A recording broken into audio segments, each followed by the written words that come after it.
Hello readers, my name is Elle and today we'll be doing a book review for both The Fairy Godmother and Tinkerbell and Enchanter's Tale. In this series there's only 2 books so far and the author is Jen Kalanita. She is one of the various authors of Disney A Twisted Tale series. So we are going to start with the first book that I read. And I read this book a couple of months ago. I love the colors of these books. This just beautiful purple sprayed edges on the pages here.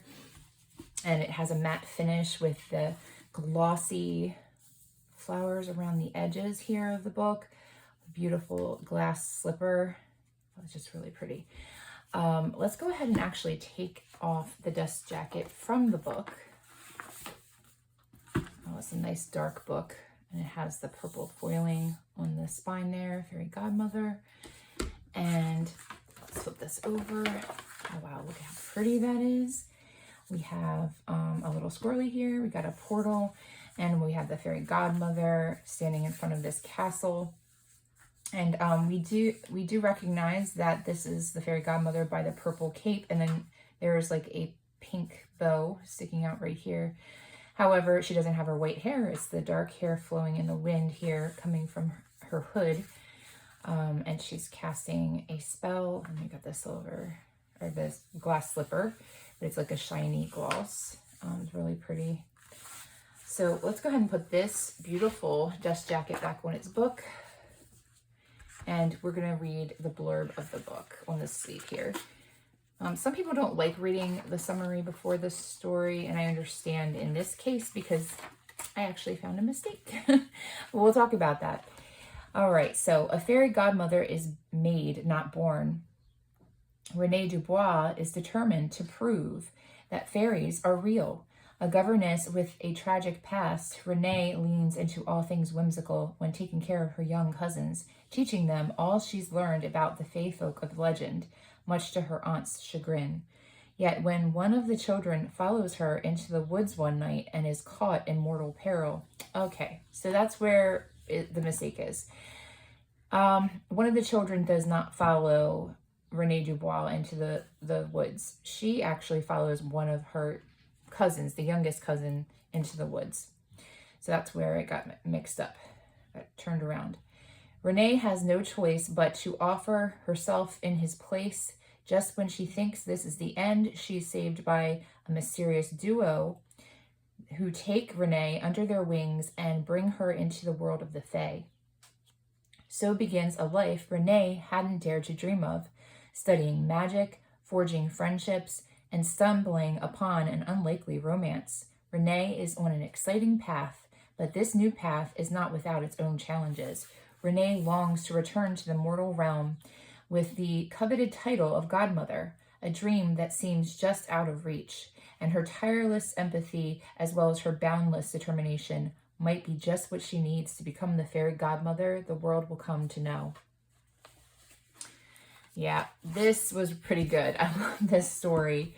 I never knew that the fairy godmother was French and she was a human, but it does make sense because, you know, I never saw wings on the fairy godmother. However, with Tinkerbell, she was born a fairy, so she has the wings, whereas the fairy godmother does not.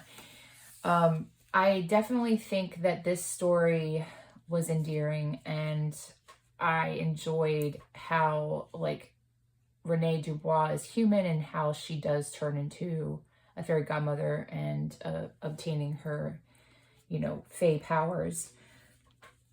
So I did read the Serena Valentino villain series, and I love knowing about a character before, you know, the actual classic Disney movie that we all the Disney movies we know and love. How did they get there? You know, how did certain characters become villains? Well, how did, you know, a human become a fairy godmother and the fairy godmother that we know and love from the Cinderella story? So it was a really good book. I'm going to switch over to Tinkerbell. Tinkerbell is, as a character, I think I prefer Tinkerbell over the fairy godmother. I just like Tinkerbell because she's sassy. I might be a little biased because my daughter actually dressed up as Tinkerbell when she was a little girl. So, you know, automatically, I already thought, hey, I might enjoy this story a little bit more than the other one, but this one was, I think, equally good as the other one. But this is beautiful. This is the green, that beautiful lime green sprayed edges here on the book. And then I'm gonna go ahead and take the dust jacket off of this book as well. Oh my goodness. Let's talk about the actual hardcover. It is the lime green to match the color of the pages. And then we have the silver foiling on the spine. It says Tinkerbell in there. And then the dust jacket. Wow, I love this. It's so pretty. We have London, we have Big Ben, we have Skull Rock in the background right here. We have a full moon with a pirate ship, Hook's pirate ship, the Jolly Roger. It says, a fairy who wanders, a fairy who finds the lost. And then we have Tinkerbell flying to the falls here with a beautiful rainbow. Oh gosh, it's so pretty. Let's put this back on the hardcover. And I did not find any mistakes in this blurb. We're going to be reading that. I just have to say, look at that. Look how that gloss just makes it look like Tinkerbell's just about to fly off that cover. I love it. All right, so the blurb. Anything can happen on Neverland. Before the Lost Boys, Tinkerbell runs with a different crowd, an anxious pirate, an apathetic mermaid, and an enthusiastic shapeshifter, and the adventurous Tiger Lily. The one thing they all have in common, they've noticed strange and disturbing occurrences around the island. Wildlife is disappearing. The weather is volatile. Pockets of land are scorched. Could Neverland be dying? Tink ventures off to London in search of answers. While stranded there by the rain, she spends time with the most curious humans, the orphans James, a young inventor whose passion rivals her own, and Peter, a charismatic storyteller. And she grows attached to the orphans James looks after at the boys' hospital. Wondering if they can help each other, Tink takes the boys back to Neverland, where a perfect storm awaits. Power-hungry pirates, betrayal, heartbreak, and an unforgiving ticking clock.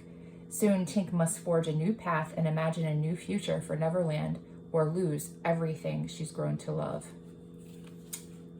Wow, so this is a good book. And that is basically the story in a nutshell.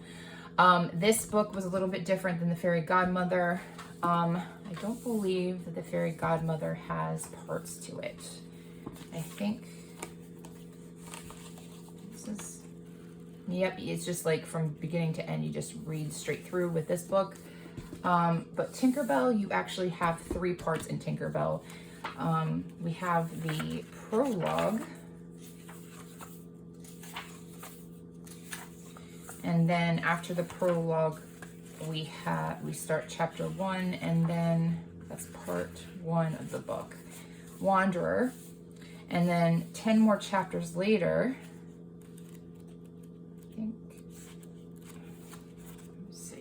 that's 9, so it's like right after chapter 10, I believe. We have part 2, Lost, and then 10 chapters after that, we have part 3, Found. So they're broken up into 3 parts, which was nice. And in part 2, I did notice that the author does give away who one of the boys are in the book. So Tinkerbell, she does meet Peter as a baby in the prologue. We read about that. And then she ends up getting hurt. One of her wings are hurt while she's traveling back to the mainland the second time.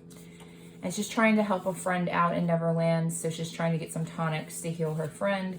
And when she gets to the boys' hospital, she meets all the Lost Boys and Peter again. And he's a boy, he's no longer a baby. And there's like this older boy with dark hair.